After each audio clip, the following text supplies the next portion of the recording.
Welcome, fellow bookworms, to Tibra's Den. My name is Whitney, and today we have my May wrap-up. May, I ended up reading 10 books, but 2 were, children's books, and I had 2 middle grade, and yeah, so overall, I just feel like May was a big flop for me. I did not get a lot of reading in, and it's not really a slump, I wouldn't say. It's more Autistic Burnout and Shutdown, which, Autistic Burnout is similar just to any other type of burnout, except it's just more like you're just overwhelmed by everything. And then you just kind of shut down, and it's not like depression or anything. It's just you're just so overwhelmed, or I'm so overwhelmed. Like, for me personally, I'm just so overwhelmed that I don't want to do anything. Um, and I just can't. It's not that I don't want to. It's I can't. I'm just stuck. And so that's kind of how it was in May. We've been dealing with a bunch of dust storms, which started way back in March, which March is the windy season. We expect wind.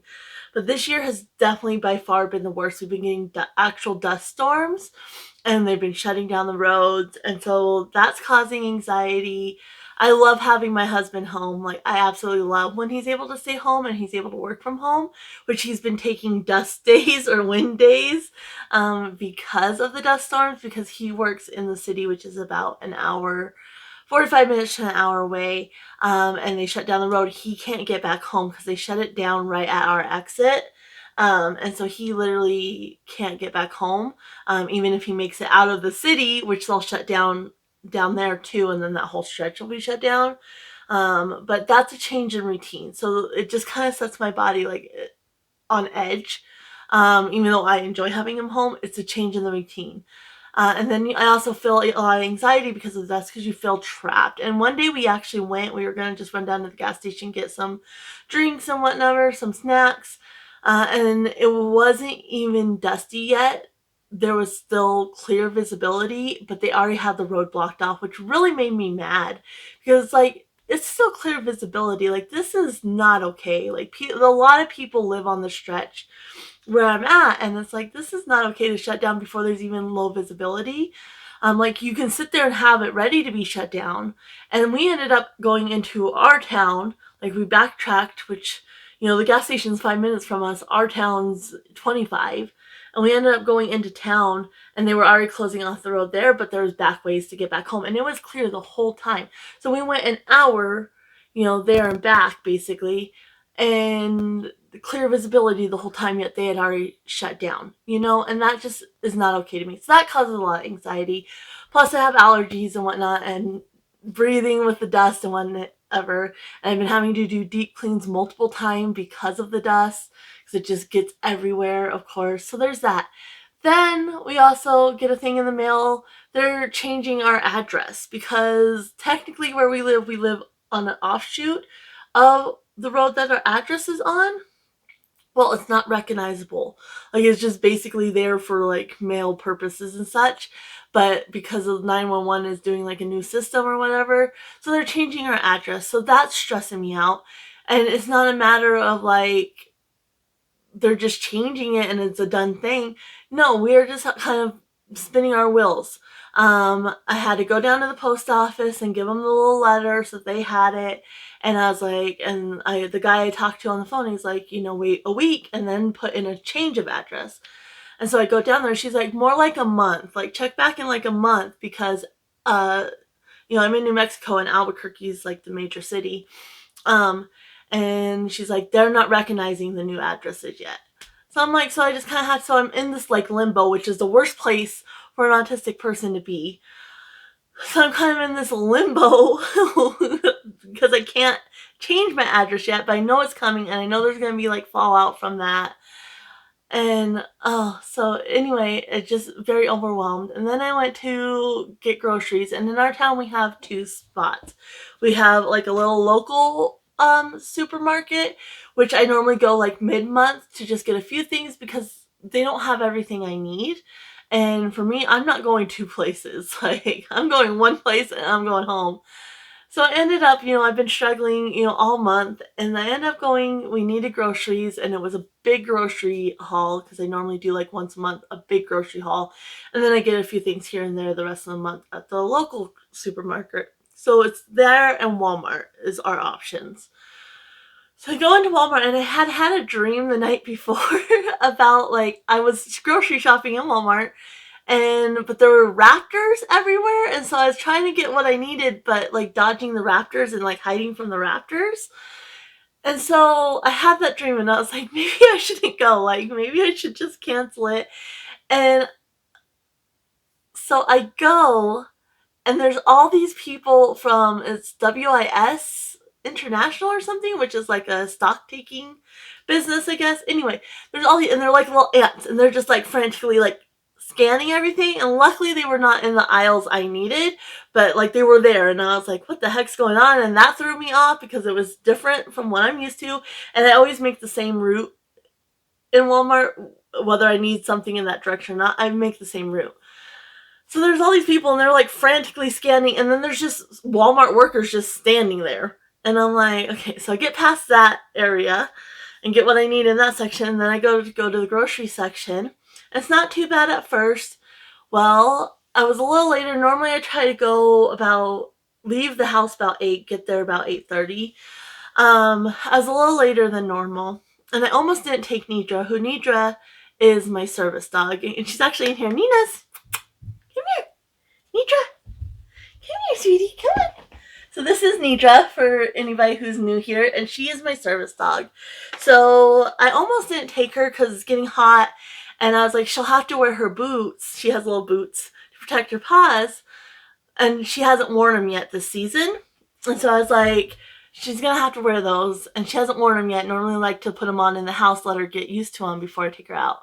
So I almost didn't take her, and I'm so glad I ended up taking her because she loves to go, and I was like, I ended up taking her anyway. So thank goodness I did. So it's starting to get busy because I'm a little later than normal. And there's all these workers, and I'm assuming like they're checking things themselves, or getting it ready for the WIS people. I don't know, but there was like packs of 4 or 5 workers everywhere. It's getting busy with customers. And by the time I get down to like, so I make the same route. So I do like, by the time I got down to like the condiments and the bread and then the frozen section, and then there's the produce at the end. There's all these workers, there's all these people, and the condiment aisle is packed. There's one of those like cleaning carts that never has a driver. They just let it do its thing. Well, one dies, and they have on that particular aisle, they have this post, and you can only get by it on one side. You can't get by it on the other side. Well, the thing dies right there, right? And it's dead. Like, it's not just because there's people blocking. It's dead. So the one worker gets on it and takes it away. And I'm like, okay, sweet, but there's still a lot of people. So I was like, you know what? I'm going to go to the cold section first, and I'll loop back around to the condiments. Because then it's condiments, bread, frozen, and then produce. So I went and got my cold stuff and come back. There's another cart, and then still the aisle's packed with people. And that cart the whole time is going beep, beep, beep, beep. Which sound sensitivity is a thing with autism. And so, like, I'm at my wit's end. I'm, trying not to cry and whatnot. I'm, having Nina's, one of her main tasks is if I'm getting overwhelmed, I have her do touch. And so she touch, and it just helps ground me and calm down and everything like that. So there's all these people, and then finally it's like me and this old woman. There's the workers, there's the cart. And so the cart, or the cleaner thing, can't get past us. And because there's workers on the left, it's right in front of me and this older woman. Well, the older woman's like, excuse me, and she just moves on past. Well, I needed to go right where the cart died. And by this point, like, yes, it would have been simple. I'd just back up, let it go past. But by this point, I'm so frustrated. The thing's right in my way. I'm just overwhelmed. And I'm like, there's 4 of you here. Like, this cart should not be on the floor when it's this busy. Like, you're already taking up space with all the workers. And then those, WIS people, like, and all you workers, like, you're already taking up space. And so I just kind of had a little mini meltdown, and I was like, like, this shouldn't be on the floor. And she's like, you can go around it. I was like, I need to go right where it is. And like the 3 workers were younger women and they weren't looking, and then the worker I was dealing with was probably 40s. And she's like, well, you can go around. And I was like, well, I need to go where it is. Well, it's not going to move until you do. Like, just completely rude. And then I could hear, I was like, well, this is just stupid. And I kind of stomped my foot. Like you said, I had a little outburst, meltdown, whatever you want to call it. And I was like, it's just stupid. Like, this thing should not be out here at all. Like, and I'm just at my wit's end. And so I'm like, so I back up, the thing goes, I get what I need. And then I just, by that point, the aisle's miraculously empty, probably because people, I don't know. So it's empty, and so I just take a moment. Nina just does her task. I calm down, and I can hear them laughing at me, the workers laughing at me, which, like, have some compassion. And the one worker being so rude about this stupid thing that shouldn't have been on the floor anyway. So anyway, so I go in and I go through the frozen aisle and whatnot, get to the produce, and it's just packed again. And I think I came around on one aisle, and again there was like a pack of workers. Of course, there's more people, and they were just kind of moved out of my way.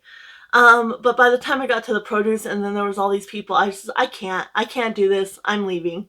And there was workers there, like I needed potatoes and such, and there was workers there packing the potatoes, and they're just laughing, like oblivious to the fact that they're just blocking places. And their potatoes, why is Walmart potatoes always wet? Like, potatoes are not supposed to be wet.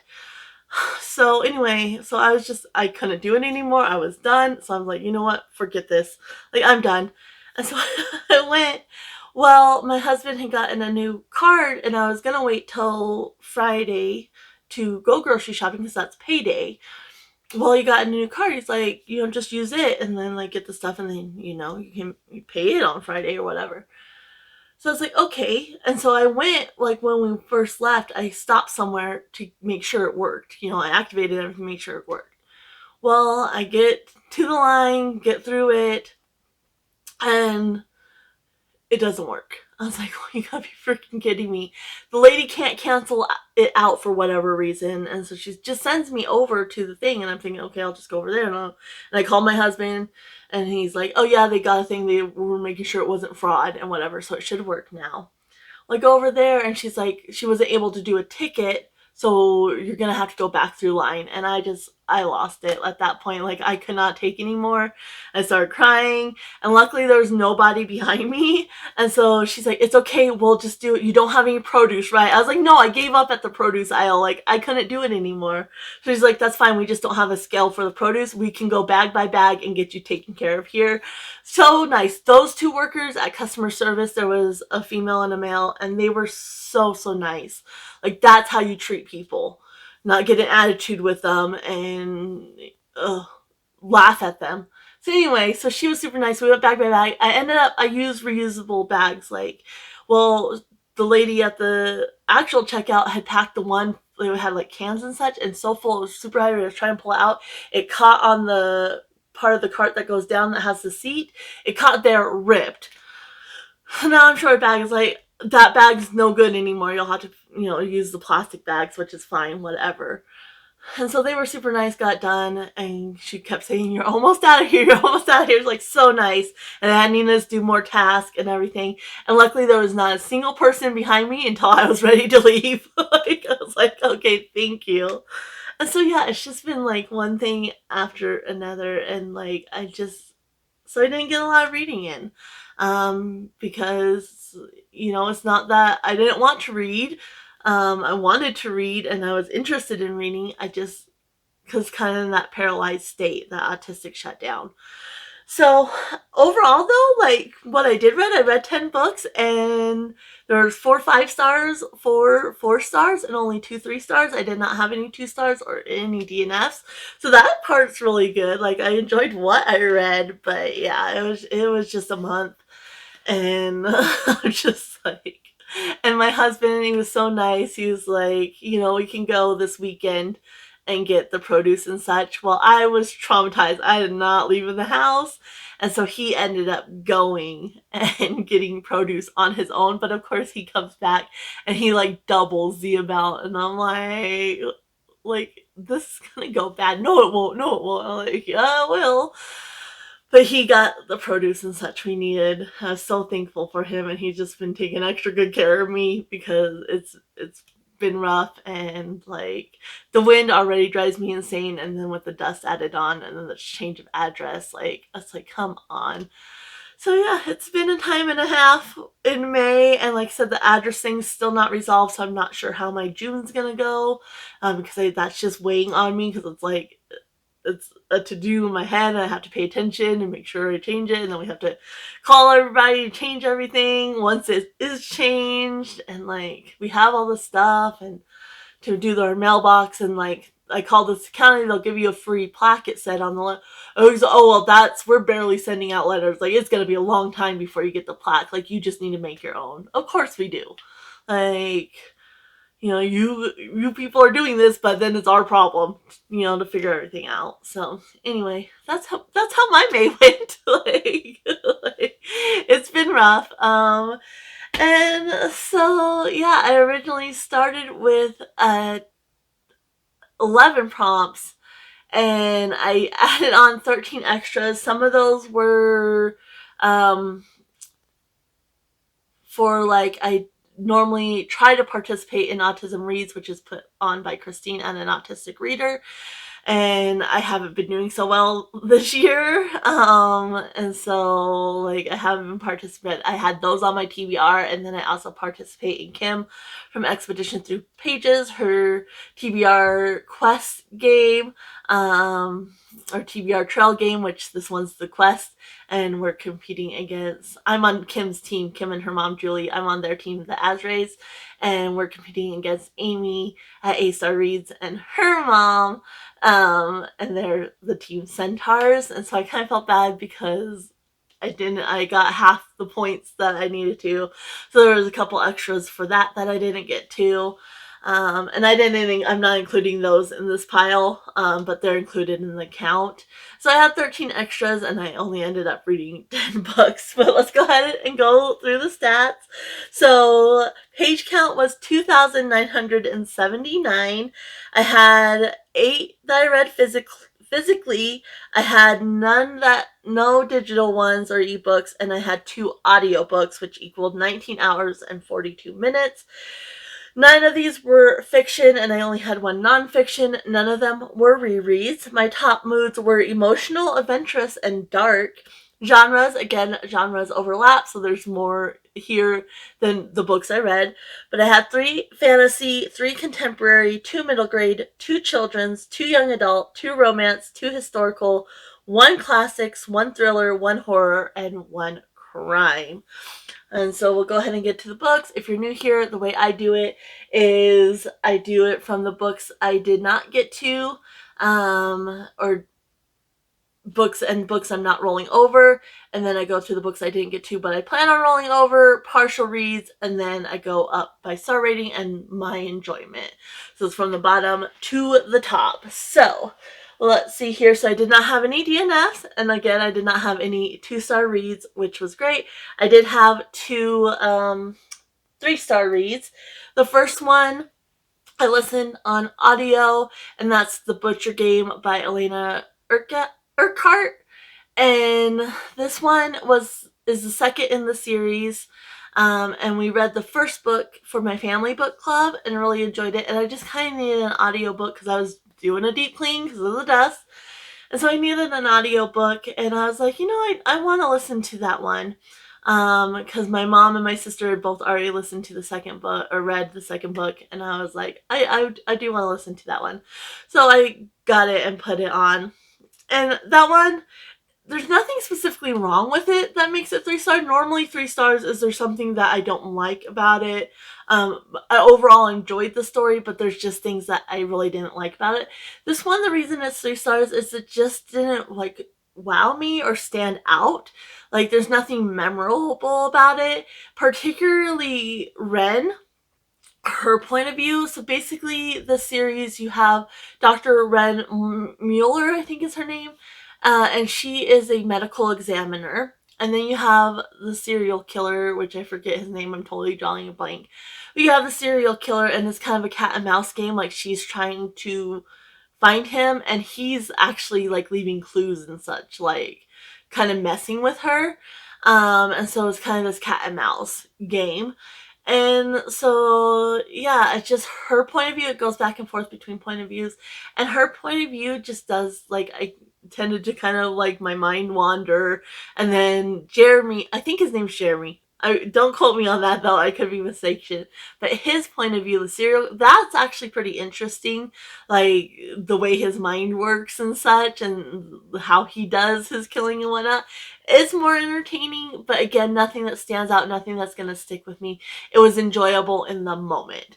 And so that's kind of why it's just a 3-star, because there's nothing that wowed me or anything like that. But it is fun, and my mom and my sister absolutely love it. So there's that one. Then the next one was an extra for Kim's game, because we got the prompt. It was like a dice roll, and it, depending on what it landed on, and we had to read a book that was between 900 and 999 pages, and this one's 947, I want to say. Yeah. And so I read Dragonfly and Amber by Diana Gabaldon. This is the second book in the Outlander series. This one is so frustrating. This book just frustrates me. And so my plan was, I had tabbed it out so you can see all the little tabs into small sections, and I would read a section a day while I was reading other things. And that worked okay, but I ended up just focusing on this for like a week straight. And this one, so basically you have Claire, and she finds herself, or her original timeline is like the 1940s, and she finds herself going back in time. To like the 1700s Scotland, and there she meets Jamie, and it's like an epic love story, yada yada. And this one we're focusing on kind of like the politics and like the rebellion aspect, and trying to get you know, Charles back on the throne of Scotland and whatnot. And so it's like the Jacobite Rising is what it's the focus on. And so it starts off, I really like the beginning and then kind of the end, because it actually starts off like 20 years. And so Claire has a daughter who's 20 years old, and so she's kind of telling her daughter and this other guy the story. And I really like that. I just don't, and I had this problem in Outlander too, and I know part of it's the times, that like, it's taking place in the 1700s, things were different back then. One thing with this one is with the pregnancy, Claire is drinking, and I didn't actually realize this, but it was pretty common to drink during pregnancy until 1970s, which I didn't realize that, because I'm thinking she's from the 40s, like she should know this, but actually that didn't really come about until the 1970s. So okay, it makes sense for the time, but I just felt like I get if you're trying to be historically accurate, but I don't need it shoved in my face, and it was really shoved. Like, it's not like, oh, she'd have a glass of wine or whatever. She's drinking hard alcohol. She's getting tipsy, and I'm just like, I don't need this shoved in my face while she's pregnant. Like, it was making me mad.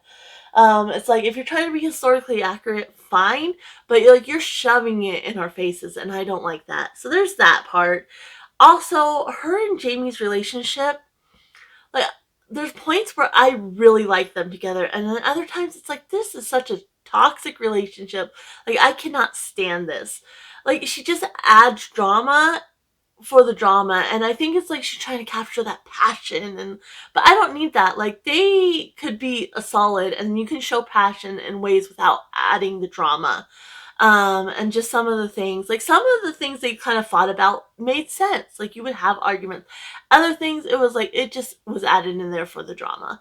Like, and I don't need that. I don't need that drama between them. I can't root it, because it's toxic drama. Like, it's not just drama, like, okay, like, they're passionate, they're fighting, but it's not a big deal. Like, you can still, they have a solid relationship despite the fights. No, it's like, this is toxic. They do not need to be together. Like, it just was pissing me off. And there's also kind of the villain from the first book is still in this one. But the way he was put in this one, it was kind of as an afterthought and like, oh, like he's the villain and I still want to like bring that in, but he was just kind of there as, I don't know, just drama. Like, it didn't make sense for him to come back and the way he came back. And then there's also this character, Mary, which is important for the story. And she's not like super prominent in the beginning, but she's regularly there. And there's this one last scene with her, and then nothing. No mention of her, nothing. And there's also this other boy, Fergus. And same a little bit with him. Like, he was pretty prominent in the first half. They're in Paris, and they're kind of in the high society and like Jacob Uprising, like dealing with that stuff and whatnot. Well, at least with Fergus, there was mention. Like, he kind of got lost at some point, but you would mention, oh, Fergus this. So you knew, okay, kind of where he is at in the story. Barry, nothing. Like, not until the end where the reason she's there kind of came back up. Oh, okay, like, now let's bring her back in. So, kind of got forgotten, which I didn't like. It was like, what happened to her? Like, come on now. And so there was that, and it's just like, it was just kind of frustrating, because the writing, like, she really pulls you in, and it's very immersive. Like, you really feel like you're there with these characters. The characters are very vivid, very distinct, but then she adds in this drama and such that does not need to be there. There's enough drama, enough things happening. You don't need to add that in on top. I don't know if I have all the series today. I think there might be more coming. I hope not. Like, she needs to just end the series. But I do have all that there is to date. And I don't know if I'm going to continue. I think I might read like the next two, because that more deals with her daughter, and I really enjoyed that character. But like the last ones are all about like the American Revolution and such. I was like, how many books do you need around that? And there's one thing, I won't say it because it is a spoiler, because I looked ahead to see, because this book just frustrated me so much. And there's one thing that happens, and it's like, really? Like, really? Like, no. And I haven't even read the book, and I'm like, I can't get behind that, because it just seems drama for drama's sake. And it's a shame, because she really can tell a story, like, really pull you into that world, but I can't do the drama. So there was that one. That one was 3 stars. And like, I was so frustrated with it, but the writing is actually really good. And so that's why I gave it 3 stars. Then we had 4 stars. The bottom of the barrel here was another audiobook, which was my family book club pick, which was episode 13 by Craig DiLouie. And this one I've heard mixed things, so I was kind of nervous, putting it as an option for my family book club and then reading it. This one, I will say, my mom listens to all the books because she has a disease. She cannot read physically. But I decided I wanted to listen to it. It is full cast with like dramatization, so it has like sound effects and such, which was so cool. Definitely, if you're gonna pick up this book, I recommend the audiobook. And my sister and my niece, they both tried to start reading it physically and could not do it. It is mixed media, but yeah, the story, the way it is, like, I honestly don't think I would have enjoyed it if I had read it physically. I did have a digital copy because it was free on Kindle Unlimited. But yeah, I don't think I would enjoy it if I had listened to it physically. Like, the narrators and the sound effects really made it, and it is confusing at first. It's kind of one that you just kind of have to trust the process, and it's still kind of confusing in the end too, honestly. Like, I don't know what happened, but it's just weird. And so basically you have this paranormal investigation group, and they have a television show, which I forget what it's called now. Fade to Black, that's what it's called. Fade to Black. And it's a husband and wife team. Their cameraman, their tech guy who's an ex-cop, and then they ended up, when they got pulled for the show, like network for the show, they ended up adding in this actress. And so it's those guys, and they're going to this house that's supposed to be haunted, but it also in the 1970s there was paranormal research done there, and the researchers and such just mysteriously disappeared. Nobody's ever investigated this house. The only reason it's being allowed now is because the owners are selling it, and it's actually going to be torn down, and they figure they might as well get a few more bucks out of it while they have it. And so they're allowed to go and investigate. And so it's like, diary entries, narration for the show, like the notes for the show and such. And yeah, so you kind of have that paranormal. It's a little slow to start. You kind of have a little bit of the paranormal, but you also kind of go back and you have notes from like the 70s and whatnot. And so they're trying to like figure out this house, and like there's things that aren't happening, and all of a sudden like things ramp up and it's crazy. And then the ending is just like completely psychotic. Like I can't even and wrapping my head around it. Like, oh my goodness. And it's like, is it your mind or is this really happening? It's one of those situations. And I loved that aspect. Like I really loved it. But the audio, like the different actors, voice actors and such for it, and then the sound effects, like it was perfect listening to it.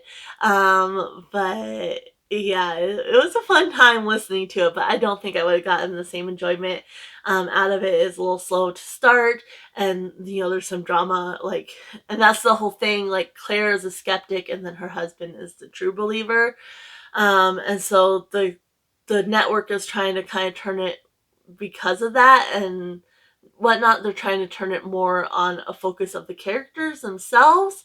Um, so that plays a part and such. But yeah, I had a good time with the audio. I don't think it would have the same effect physically. So like I said, if you're interested and you're kind of on the fence because of the mixed reviews, I would recommend the audiobook for sure. So there was that one. Then we had this one, which was a series pull, and I did use it for Kim's game for a free pick, and that was the Momentous Events in the Life of a Cactus by Dusti Bowling. This is book 2 in the Life of a Cactus series, and basically you have Avon, I think is her name, and she was born with no arms. And so in the series, in the first book, they moved to Arizona and to this like Western type theme park in Arizona, and then she's having to adjust to a new school and such. And in this one, she's going to high school now, and her one friend is going somewhere else, and so she doesn't have that support. She still has her other friend and whatnot, but she's having to navigate high school, which there's a whole new set of kids and more kids and such. So she's having to navigate that. What I really liked about the first one got 5 stars for me, is there was also a mystery aspect that was done pretty well. There is one in here too, but I don't know. Like it pulled at the heartstrings because it revolves like this old man who has worked at the theme park for a long time. And it does pull at the heartstrings a little bit, but otherwise it felt kind of unnecessary to the story. And there's also this thing, I'm a horse girl through and through. And there's this thing with the horse, and she's trying to jump. And so that's kind of her goal, is to jump, and then they're having like the show at the end of the book or whatever. And that one again, like it just felt unnecessary and it felt forced. Like it wasn't a seamless part of the story. And it kind of made you miserable because she didn't want to ride her horse because it was hot. Like it's Arizona in this, late summer. So it's hot. She doesn't want to ride her horse, and then she's nervous about jumping and such. And so it was just kind of painful, and I was like, it didn't need that. It really didn't need that. And the whole mystery just kind of fell flat. Like you said, at the end, it does kind of pull on your heartstrings, but up to that point, it was kind of unnecessary. So anyway, that's why this one got 4 stars. I still really enjoyed it. I love the representation here. I really love that aspect, but it was a little bit of a letdown compared to the first one, but still a series that is a great one. Great way to, if you have a middle grade, especially like older mid to middle grade, like, 7th, 8th grade kid, like a great one to read with them and talk about it and such, but a good time for adults as well. So that one also got 4 stars. Then we had this one I also used for Kim's game, for another free pick, but this one was also for my game, which was my character pick, which we got Pooh Bear, which was a classic or comfort read. So I went the classic route and I read The Outsiders by S.E. Hinton. I've never read this book. I've seen the movie a lot of times. Like, it was growing up kind of a staple. We watched it a lot. And so it was very familiar because of that aspect, especially the beginning, like really follows the movie, follows the book and everything. So I have that familiarity with it because I watched the the movie. The ending of this is where it dropped down. Like, I enjoyed it right up till the ending, and kind of the aftermath of what happens. I don't want to spoil anything, but if you know, you know the aftermath of what happens. So basically, in this one, you have our main character is Pony Boy, and then Johnny Cakes is also kind of a main character as well. But Pony Boy is a greaser. His parents have died, and so he lives with his older brother, his 2 older brothers. And then there's also like the pack of the neighborhood other greasers that range in age. Johnny Cake is closest to his age. He's like, Pony Boy's like 13, I want to say, around there, and then Johnny Boy's 16. But he's small for his age. So they're the closest in age, but they kind of have beef with the Soses, which is the socialites, which is, you know, the popular rich kids and whatnot. And they kind of have beef with them. Something happens and they end up getting targeted. And so, again, when they get targeted, something happens and it just kind of devolves from there. And kind of the aftermath of that whole situation, like, it didn't have the impact of the beginning of the book. And so I just wanted a little bit more from it, and it just didn't have that impact. And so that's just kind of what dropped it down, but still, like, a great, great story. And there is so much for such a short book. It's pretty simply written, but there is actually a lot of depth, a lot of conversation you could get from this book. And so, yeah, I had a great time reading this. It was, like, so familiar because of the movie, and I'm glad I finally was able to get that read. So there's that. And then the last one of my 4-star reads, which everything else up to this point has been 5 stars, so I'm kind of sad this didn't quite hit the mark. And this was for my game, and it was archery or arrow rep, which was Merida. And I went with Queen of Shadows because on the book before this is book 4, I want to say. And the book before this, she's holding a bow and arrow on the cover, and there is archery in this. Like, it's fantasy. So basically, if you don't know what this is about, you have Selena, and this is technically my 5th book because I've read the little prequel novellas, which is the collection is Assassin's Blade. So I've read that one first, and then I went into the series. Basically, you have Selena, and she's in a prison, and she gets pulled out by the king, the prince, and there's a competition to find basically the king's assassin. And so she's in the first book part of this competition, and then it just goes off from there, and like the story is very different now from the beginning. But this one, there was just several things that caused it to drop down for me.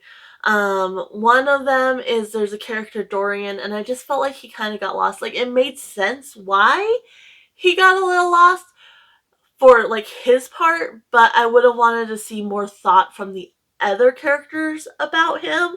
So there's that whole thing. There is Fae in here, and kind of the whole Fae territorial bullshit, like, that part. Like, there's part where it made sense, like, when they were kind of getting territorial with certain characters, like Toucher and Die sort of thing. Like, that was fine, but kind of the territorialness between some of the characters was a bit frustrating. And it was just like, come on, like, and even like the main character Selena, she's kind of like really guys, like let's get over this. So just things like that, like just kind of dropped it down. And like you said, Dorian kind of getting lost was a big reason why it dropped down. Um, but overall, like I still love being in this world, and I just felt like the plot didn't really move along like the others, you know? Like there were certain objectives, yes, but it didn't really move along until the end. And then everything kind of came to a head. There is another point of view that we started getting in the book Air of Fire, the book prior to this that's still here, that I still really, really loved. And I'm excited to see kind of where that goes in the future stories.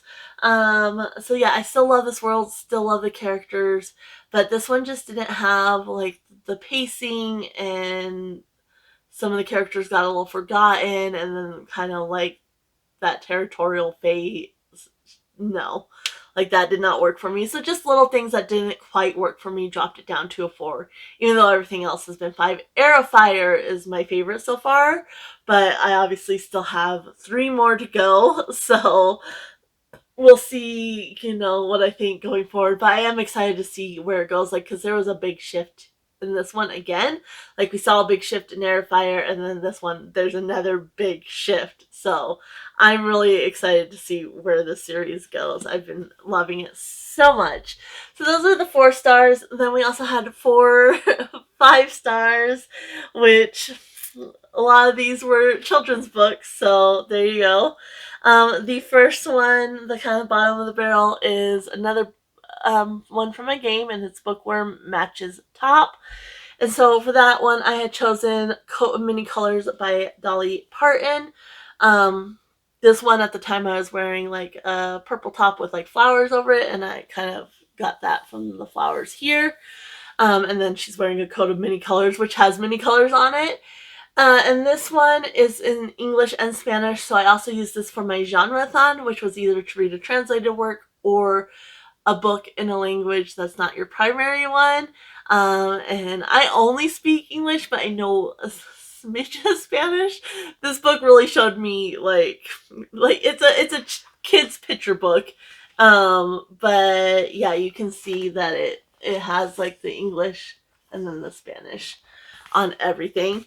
And this is Dolly Parton's. This is technically the nonfiction of the month, and it's Dolly Parton. You know, she has that song "Coat of Many Colors," and it's from her childhood when her mom made her this coat out of scraps, and then she was so proud of it. It was made with love. Like, she was so happy with it. She goes to school, and the kids are laughing at her because of it. And this one, I think it's very simple. It's a picture book. I like the artwork, and obviously I'm very familiar with the song and Dolly Parton and whatnot. But I just think it's a really good message and a really good conversation you can have with kids. And it does strike a chord with me because I have this one memory, and it kind of brought that up when I was, you know, mid-teens. One Christmas, my mom worked for a reining cow horse trainer, and one Christmas I went. They were very heavy in the church, and the church youth group was going on a trip, and I got invited along and whatnot. Um, and for that Christmas, I had gotten my first dog, Liberty. You know, we had dogs before, but none of them were mine. They were all family dogs. Liberty was the first my dog. That was my only present that Christmas. We did not have a lot of money. When mom worked for that trainer, like, there was times she didn't get paid because, you know, her boss didn't have the money for it, and like she would just give us a credit card to go get groceries and such. Like, it was rough. So anyway, we didn't have money. I got Liberty, who was my first dog, and I was thrilled to get Liberty. And like, we were going on this youth trip, and everybody's like, well, what did you get for Christmas? Like, Christmas?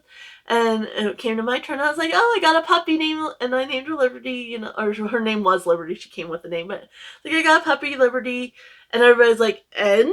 And I was like, and what? Like, that's what I got. I got a puppy. Like, I didn't get a bunch of stuff. Like, what? And it just felt so awkward because it's like, you know, we didn't have money, but I was so thrilled about Liberty until that moment. Like, I was so proud that I got this puppy, and then that moment, and I was like, oh, like, and I was older. I was a mid-teens, and so, but that still just sticks with me. And so, it does have a good message and such, but it is a picture book, which is why it's kind of bottom of the barrel of the 5 stars.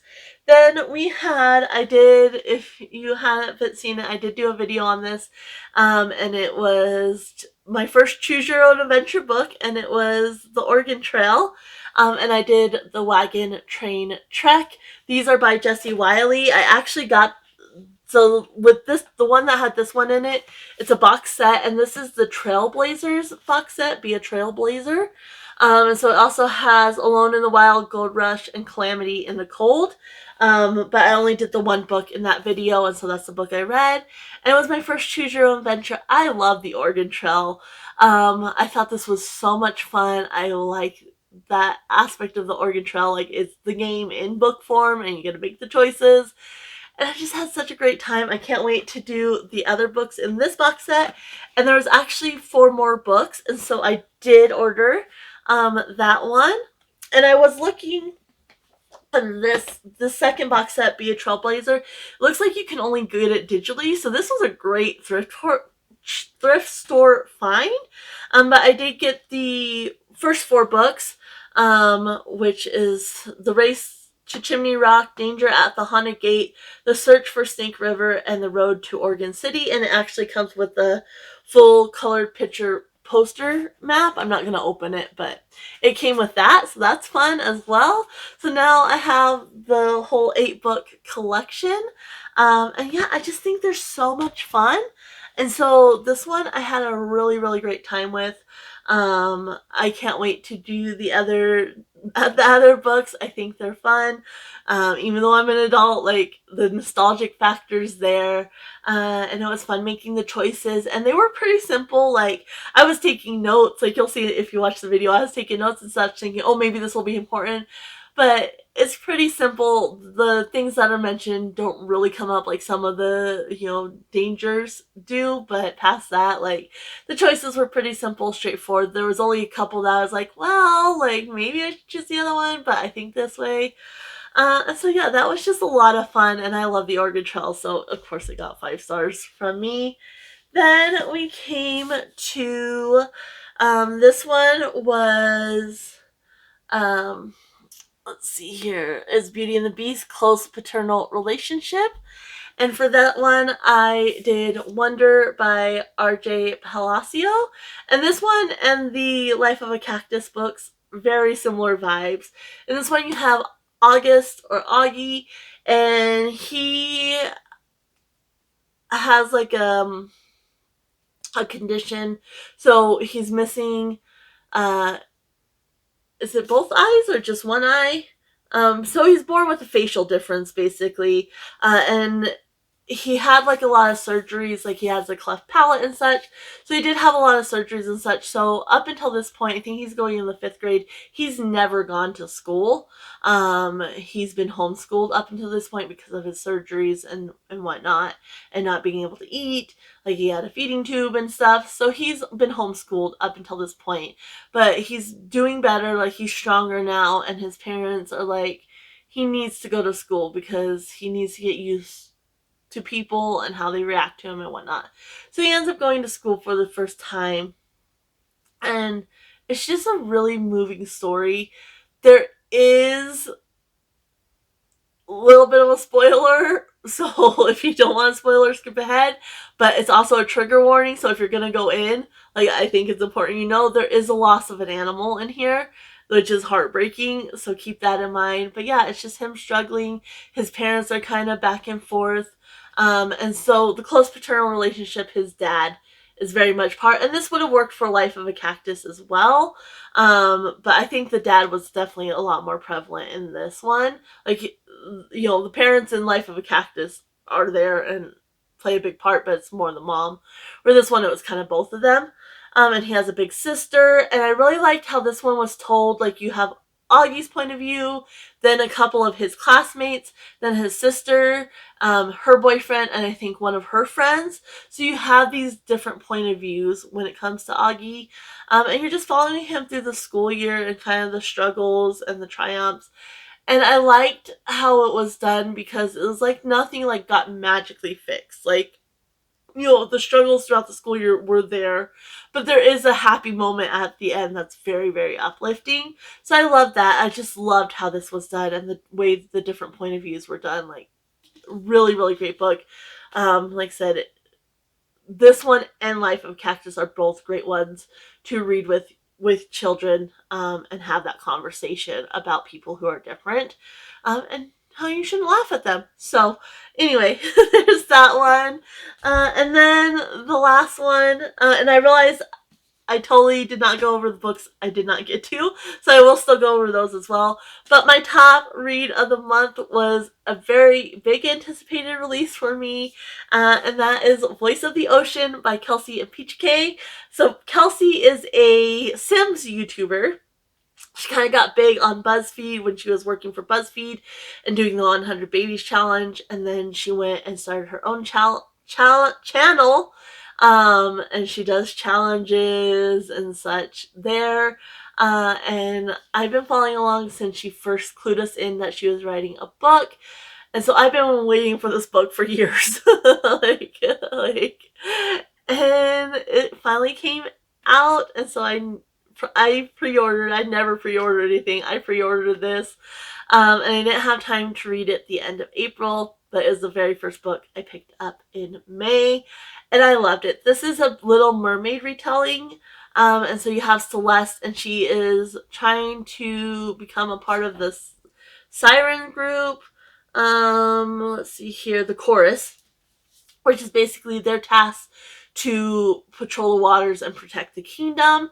And she's the youngest daughter, and she has trouble controlling her magic, her voice, and such. Well, they have tests to officially become part of the group. And so during the test, she ends up saving Prince Raiden. And when you're reading this book, Kelsey did say, like, it's spelled Raiden, but it's pronounced Raiden, because it's Japanese and it's the whole thing. Anyway, so she ends up saving him while her mother, the queen, is like, you need to go and execute him and fix your mistake, essentially. So, but she wants to learn, like, why he was in the waters and such in the first place, so she ends up becoming human, of course, and part of his crew, and then it kind of goes from there. And so it's very, like, Little Mermaid meets Pirates, which is a lot of fun. And I liked, like, you do have that familiarity of the Little Mermaid, but it felt very fresh. Like, it wasn't like you're just reading a Little Mermaid retelling. Like, it felt very fresh, very different, but you had, like, those points where it was familiar. There's a dog, Admiral, which I absolutely loved. I thought the characters were great. I liked, her being part of this crew and whatnot. And Celeste is a very, like, soft-hearted girl. I wouldn't say she's naive, but she wants to believe the best of people, And so I absolutely love that about her. I liked how it ended. Like, at first I was not happy because I'm like, what is this? But at the same time, I liked how it ended. It shows that, like, just by itself, but this is supposed to be a series. So I hope, that this has received good views and that the publishing company will, pick up her next book in the series, because it does end on a cliffhanger. So I can't wait to reread this, and I can't wait to read the second one. Like, I'm hoping it comes out soon. So we'll just have to wait and see. But yeah, I love it. And Kelsey has videos on her channel, and she takes you through the whole process. The rejection and the tears and the happy tears and getting with Blackstone Publishing and getting her book out. Her first, like, meet and greet book signing, which they told her nobody would show up, and it sold out, which part of that is because she does have the platform from The Sims. And I know a lot of readers and Sims players kind of, overlap. But I loved this. I absolutely loved it. There was times where it was a bit like, angst and emotional, but in the best way, like the best way possible. And there's one point where he sends Admiral to sleep with her because she's having a hard time, and he sends the dog to her, and oh my god, my heart. So yeah, I love this. I absolutely adore this. If you like retellings, it is YA, and it feels YA. So if you're not a YA reader, you probably won't like it. But if you are, like, it's done that way, but in the best way possible. So I love this. I adored it. I'm going to be rereading it. I'm going to be rereading the second one the moment I can get my hands on it. And so, yeah, that was my top read of the month. I also, have my top 3, which doesn't necessarily correspond with star rating. Top 1, though, is going to go to The Voice of the Ocean. I love the familiarity of the retelling while still feeling fresh. I like the soft-hearted girl character. And, Kelsey, the, what is it called? Dedication is like to any girls who were ever told they were too much. I love that. And the ending. I really enjoyed the ending, and I can't wait to see where it goes. The next one goes to The Outsiders, the nostalgia from being so familiar with the movie. I love that. I like the simplicity of the depth. Like, it is very easy to read, but there is still a lot of depth there. But it doesn't, like, try to over-explain it or anything like that. Like, there's a lot to think about, a lot of conversation to be had while still being simple. And I like the ride or die nature of the greasers. Like, they are there for each other. Even though they have issues within the group, they don't always like each other, but they're there for each other. I really like that. And the third spot goes to Dragonfly and Amber by Diana Gabaldon. Even though it frustrated me and made me so mad, like, the writing is just so immersive. Like, it's gonna stick with me like Outlander did. Outlander has stuck with me. This one's gonna stick with me. I like how immersive the writing is. I like how vivid the characters are, like how distinctive they are. Like, they're fully fleshed and they're vivid. And I like the historical aspect, not just in the setting of her being back in time, but also in her own timeline with, like, her husband, the historian, and this new character who kind of research and such the history and whatnot and how they have that. So I loved all that. Now, before we finish off, let me go ahead and go quickly through the books I did not get to since I forgot. So like I said, there were 4 others. There was 2 for the Autism Reads, which again by Christine and an Autistic Reader, linked down below. And then 2 more for Kim's game that I didn't get to, but I'm not going to pull those. And then as far as my game, this one was for... it was Alice in Wonderland, and it was Right Rabbit. This one I'm not rolling over, so this will go back in the honey jar, and that is Betty White in Person. I actually just got another Betty White, like a newer one, because this one was written in the 80s, and I got a newer, like, memoir from her as well. I found at the thrift store. So I'm not rolling over this one. This is going to go back in the pile for a different time. Then we had for Rumpelstiltskin, which was a fairy tale retelling. We had In the Lives of Puppets by T.J. Klune. I am going to roll this one over because it is on my priority reads for the year. But this one's a little bit lower priority as far as reading it in June. So we'll see what happens with that one. This one, again, kind of lower priority, but I still really want to get to it. And this was a book talk pick. And I've seen this, I don't have TikTok anymore, but this is a book talk. And that's Nightbane by Alex Aster, which is the second book. The first one is Light Lark. And so this one I got for Christmas, and it was a present, so I do want to read it. So I'm going to roll this one over, but again, a little bit lower priority. Then we have, this one was for Al, which is an ABC book, so I can read. And I got L, and so I chose The London Seance Society by Sarah Penner. I really want to pick up the Amalfi Curse. I've read The Lost Apothecary, and so this is another one. It's on my priority TBR, and I want to read it. So, make sure, it's not like a one-hit wonder, because I like the historical timeline of The Lost Apothecary, but I didn't like the present day timeline. So I want to give this a try, and then if I enjoy this, I'll definitely probably pick up the Amalfi Curse as well. So that one is kind of high up there as far as my rollovers. Then this one was for my one unusable disc, and it's also for my year in Aldea, which was to read a dystopian, and that is Emily St. John Mandel, Station 11. So this is high priority. I will for sure be rolling this over and reading this in June. And then we had one, this was for, it was a free pick because my purple discs this year are completely free. And it's also my series I pulled from my series jar, and this will finish out the series. And so that's the Golden Enclaves by Naomi Novik, and this is book 3 in the Skullmat series. So these two I will for sure, they're like going to be my first reads in June for sure. And then the last one, which I am partially the way through, was actually for 2 prompts because I pulled a black, and the black disc I had to pull 2 honey jar prompts, but if I can make a book work for both, I can just choose the one book. And so we have The Lost City of Atlantis, and it was a mystery element. And then we also had Snow White, which was the number 7 rep. And so for this one, I had chosen, and this is another book on my priority reads, and that's the 7.5 Deaths of Evelyn Hardcastle by Stuart Turton. I'm 180 page out of, I think it's like 458 pages, so not quite halfway yet.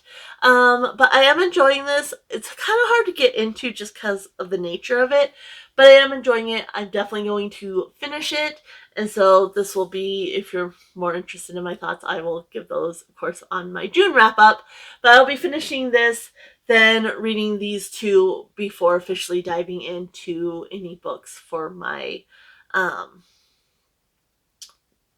June TBR. I think I also had some books that I didn't mention. I had a couple of Goodreads giveaways. And one of them's part of a series, so I wanted to read the book. So I had put those on my TBR, but obviously they were low priority. I didn't get to them. I'm rolling those over as well because I do really want to make sure I'm reading the Goodreads giveaway, because that's kind of the whole point. The reason why they do them is so that they can get those reviews. And hopefully get people buying them from those reviews. But that was my month. Like I said, it was a very rough month, just mental health wise, and dealing with the dust and things. So I am happy with what I read. Like I said, what I read, I really enjoyed overall. And so yeah, that was my month. I would love to know if you've read any of these, if you're interested in reading any of these now that I've talked about them. Please let me know that down in the comments below. Maybe what your favorite book was, if you want to let me know that. Otherwise, if you just want to support the channel by commenting and let me know you are here, you can always leave a rabbit or any type of animal emoji. And I'm going to go ahead and leave you guys here. Happy reading, everyone. Bye.